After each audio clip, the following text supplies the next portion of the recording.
میں نگرانی کر رہا تھا امتحان میں، دارالفتاح سے 2 ساتھی ساتھ ہیں کہ یہ آدمی آپ سے ملنا چاہتے ہیں.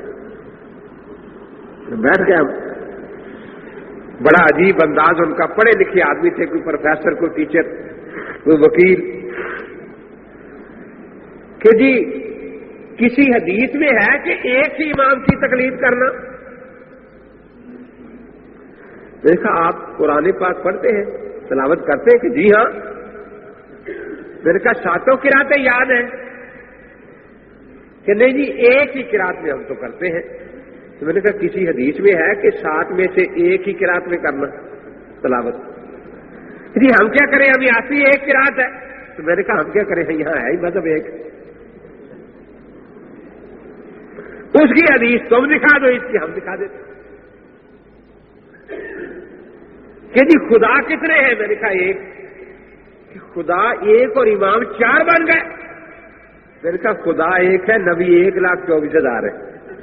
میں نے کہا آخر آپ کا مقصد کیا ہے، کوئی بات کریں. کہ جی ہم تو اس نتیجے پر پہنچے کہ سب کو چھوڑ دو چاروں. میں نے کہا جلدی نہ کرنا، کیونکہ قرآن پاک میں 7 قاریوں کا اختلاف ہے قرات میں. تو 7 کا اختلاف بڑا ہوتا ہے یا 4 کا؟ تو میں نے کہا پہلے ان کی باری ہے، لکھو کہ آج کے بعد ہم بالکل قرآن نہیں پڑھیں گے، کیونکہ جن قاریوں کے ذریعے پہنچا ہے وہ 7 قاری ہیں اور اختلاف کرتے ہیں قرات میں، اور ہم اختلاف کو پسند نہیں کرتے. تو بسم اللہ کرو، لکھو. اس کے بعد میں نے کہا باقی حدیث کی کتابیں ایک طرف بھی کر دے تو سیاستہ 6 کتابیں ہیں جن میں آپس میں اختلافی حدیثیں ہیں. تو 6 کا اختلاف زیادہ ہے یا 4 کا؟ یعنی 6 کا. تو میں نے کہا پھر دوسرے نمبر پر 6 والا چھوڑنا ہے. ان بیچارے کو کہیں تیسرے نمبر پر باری آنی ہے، جن کے پیچھے آپ پہلے لاٹھی اٹھائی پھر رہے ہیں. 4 امام برحق ہے. میں نے کہا الحمدللہ 4 برحق ہے. 4 ہی؟ میں نے کہا 4 ہی. پھر آپ باقی 3 کی تقلید کیوں نہیں کرتے؟ میں نے کہا نہیں کرتے. تو ان سے بھی پوچھا، میں آپ سے پوچھتا ہوں، آج آپ جمعہ پڑھ رہے ہیں نا،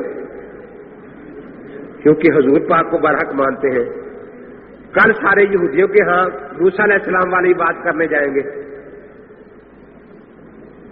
نا؟ نہیں، موسیٰ علیہ السلام کو آپ برحق نہیں مانتے جی؟ پرسوں عیسائیوں کے گرجے میں جائیں گے تاکہ اتوار والی بات بھی کر رہے ہیں.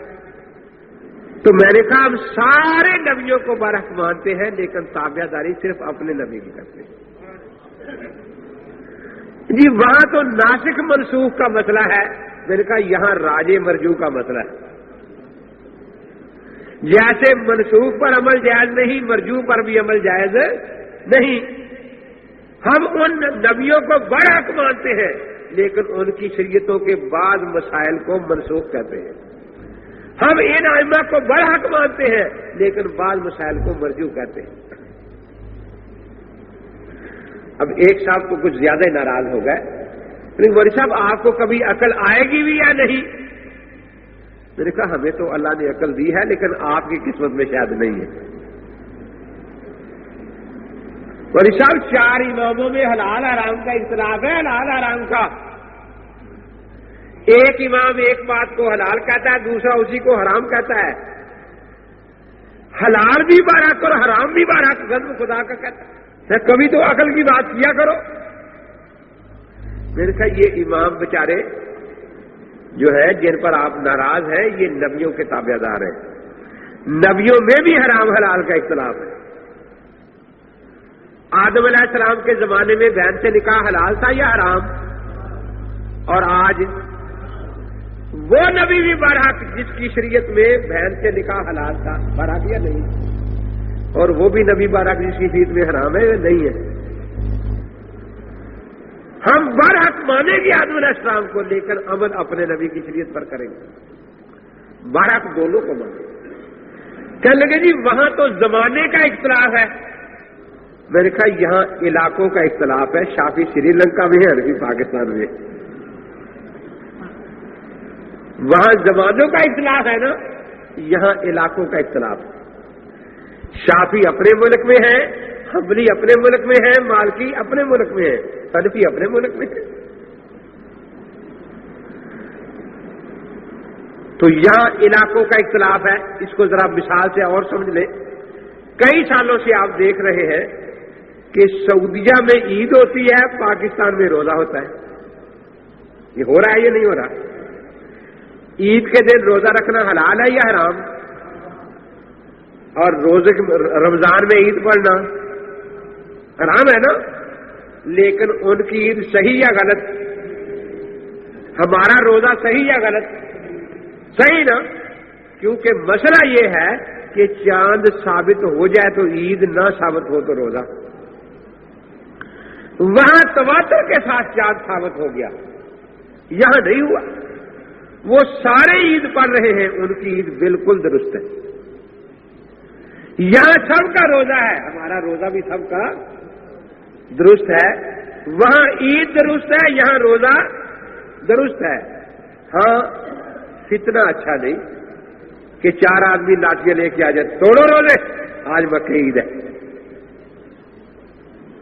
یا 4 آدمی وہاں لاٹیاں لے کے پھرے, نہیں پڑھنے دیں گے عید. پاکستان بڑا اسلامی ملک ہے, وہاں روزہ ہے. تو یہ فتنہ ہے. جیسے وہاں عید ان کا مذہب ہے اور بالکل برحق, یہاں روزہ ہمارا مسلک ہے بالکل برحق. کہنے لگے اچھا جب چاروں امام برحق ہے تو اگر 3 امام ایک طرف ہو اور ایک طرف ہو تو پھر کس کی ماننی چاہیے؟ میں نے کہا ایک کی. کیوں جی زیادہ کی ماننی چاہیے؟ اچھا انبیاء علیہ السلام کم و بیش 1,24,000 ہے نا. یوسف علیہ السلام کے والدین اور بھائیوں نے یوسف علیہ السلام کو سجدہ کیا تھا تعظیمی. قرآن میں آتا ہے نا تعظیمی سجدہ کیا تھا. اور مفسرین نے اس آیت کے نیچے لکھا ہے کہ حضور پاک صلی اللہ علیہ وسلم سے پہلے سارے نبیوں کی شریعت میں تعظیمی سجدہ جائز تھا.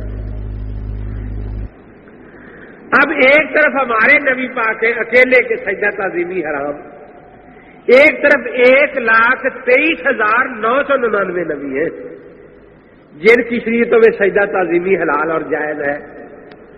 تو آپ تو 3 کی طرف جاتے ہیں, یہاں تو 1,23,999 ہے. تو آپ ادھر جائیں گے, کہتے نہیں جی ہمیں کیا ضرورت ہے, ہم تو ایک ہی کی مانیں گے. میں نے کہا ہم بھی ایک ہی کی مانتے ہیں.